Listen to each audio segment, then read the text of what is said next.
আমি চাই প্রত্যেকটা জিনিসের তদন্ত হোক, কারণ আমি চাই এই ঘটনাগুলির সুষ্ঠু তদন্ত হোক, সে যেই দায়ী থাক তার বিরুদ্ধে ব্যবস্থা নিতে হবে।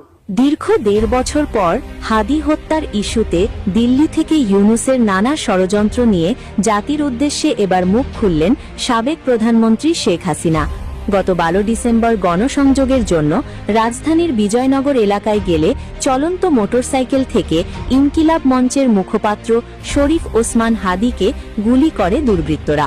গুরুতর আহত অবস্থায় তাকে ঢাকা মেডিকেল কলেজ হাসপাতালে অস্ত্রোপচারের পর ঢাকার এভারকেয়ার হাসপাতালে ভর্তি করা হয়।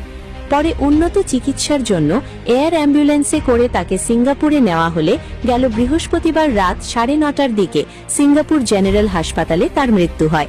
কিন্তু ওসমান হাদির হত্যার ঘটনায় আওয়ামী লীগকে দায়ী করে বুলডোজার দিয়ে ধানমন্ডি ৩২ গুড়িয়ে দেওয়া সহ প্রথম আলো ও ডেইলি স্টারের অফিসে আগুন দেওয়া হয়।